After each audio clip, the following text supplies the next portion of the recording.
Apple brandy again? Is there something different about these apples? These go to 11. I just said, yes, man, right away, anything.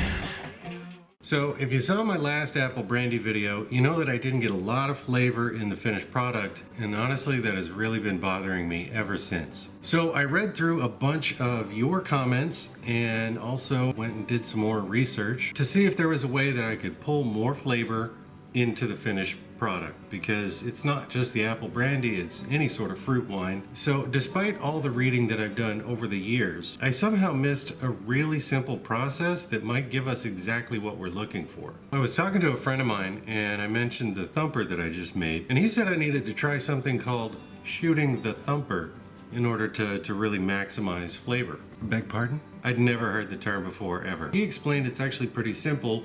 You just do your normal spirit run with your thumper attached with either nothing in it or just a little bit of water. You collect your 4 shots in your heads like normal. Then, after the heads are gone, you turn off the still and add your flavor shot into the thumper and then restart your run. Most of the bright fruit flavors in your brandies are coming from the 4 shots in the heads. So if you load the thumper with, let's say, apples right at the beginning and then do your run, most of the flavor in the thumper is just going to get stripped right out along with the 4 shots in the heads. But if you run all the way through the 4 shots in the heads first, any flavor you add after that stays in your hearts. When you think about it, it's really obvious, but it just never occurred to me. And so once I knew the term, I did some Googling, and of course, there's a crap ton of information, but I just never come across it before. And honestly, that just proves the point that as much as you might know about something, there's still more to learn. So keep that in mind as you go through this hobby. You will never know everything. Jesse said that before, so has George. You're never gonna know everything. Have fun digging a hole into Google. You know, that's what it's there for. Okay, so we have this thumper that I built in a previous video. If you haven't seen it, link right up here. Now we just need some apple wine that we could hypothetically turn into brandy. So I'm basically doing the same recipe that I did in my previous apple brandy video with just a couple of changes. This will be a 10-gallon recipe. So we're gonna start with 9 gallons of juice and 1 gallon of invert sugar syrup to boost the gravity. And the initial gravity of the juice is about 1.046. which will give us a potential alcohol yield of 6%. But I want to aim more for a total potential alcohol of around 10% ABV. That's where the invert sugar syrup comes in. I made the syrup with 7 pounds of sugar inverted in 1 gallon of water with 1 teaspoon of citric acid. You just mix your sugar, water, and citric acid together, bring it up to a simmer for about 20 minutes to invert the sugar and make it easier for the yeast to digest it, and it reduces the chances of crappy flavors coming from the yeast. So once that's done, get your invert syrup and your juice mixed together and then check the gravity reading. It should be around 1.076 to give you a potential yield of around 10% ABV. Now you just need to finish it off by adding a half teaspoon of pectic enzyme per gallon of your wine, a full teaspoon per gallon of your yeast nutrient, and then toss in your yeast. And for the yeast, I'm going a little different here. Instead of using the normal champagne yeast or distiller's yeast that I use, this time we're using K1V116. This yeast has a tendency to leave a lot more fruit character in the finished product. I think it's a good option here. Then just close up your buckets and airlock them, and then let them sit for about 7 or 8 days until they finish fermenting. You're looking for a final gravity reading of 1.000 or lower. Mine actually went a little lower on this batch and went all the way down to 0.995 in just 8 days. So that gave me a final yield of 10.5% ABV. And the other good news is that new yeast that we're trying definitely worked. It gave a lot more apple flavor. So I can recommend this one for any cider or wine that you're gonna do in the future. I'll put links for it down in the video description if you wanna try it out. So once the wine is fermented, you can either run it through your still one time with the thumper and shoot the thumper, or you can run stripping runs and just collect low wines. If you're gonna run stripping runs, you probably don't even need to have the thumper on there. If you run stripping runs, don't discard anything. Don't throw off your 4 shots in your heads. Even though you're going to throw them away at some point, You want them in the final mix for your spirit run. And I also recommend collecting down to 0% ABV for stripping runs if you have the patience. Once that's all done, just recharge your still with your low wines, hook your thumper up, and then do your run. And like I said, you can either have nothing in your thumper or a little bit of water. So you collect through your 4 shots and your heads, and then you shut off your still.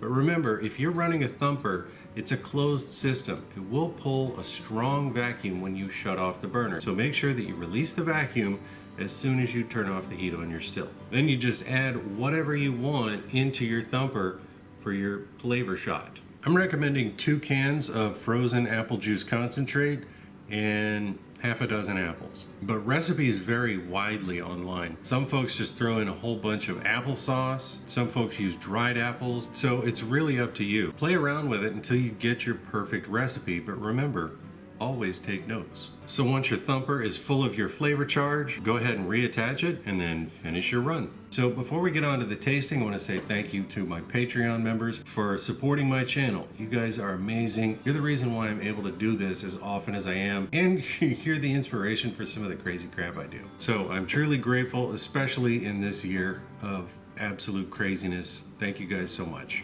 If you're not one of my Patreon supporters, but you'd like to get some behind the scenes access, be able to vote on future projects, consider supporting me on Patreon. I'll put the link down in the video description. Okay, so after all of that, was it even worth it? Well, honestly, I wouldn't have made the video if it wasn't. What I could have done, hypothetically speaking, is let 1 jar of hearts go and then shoot the thumper and then start collecting and see what the difference is between the first jar of hearts and the first jar of thumper hearts.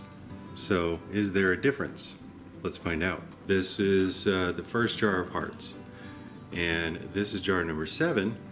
This is the first jar of thumped hearts with the apple juice concentrate and the chopped up apples.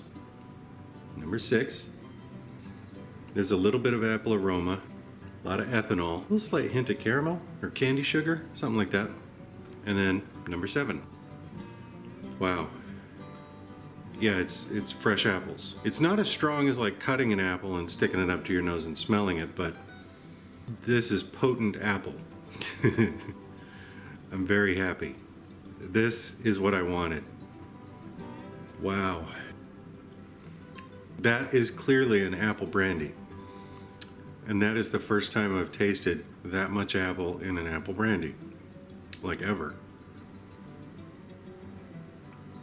The most significant difference is that it tastes like fruit. Previously, it almost had no fruit flavor at all. Now, it kind of has it's cooked apples. That's what it is. Yeah, if you've ever made applesauce or stewed some apples in apple juice for, like a dessert or something, that's what this tastes like. It's got a really significant apple flavor and aroma that just wasn't there in the previous version. This is exactly what I was hoping for. It tastes like apples, and I'm very excited about that. Very excited about that. Because what that means is that going forward, anything that we make that we need that extra boost of flavor because it's going to get stripped off in the heads, all we got to do is thump it. Simple. So I hope you guys give this a try. I know that the usefulness of thumpers is debated in our community, but honestly, I think this is a perfect reason to have one. Yes, the distillate comes out a little bit higher ABV at 10 to 15% higher, but really the flavor boost is the true prize here. So have fun with it.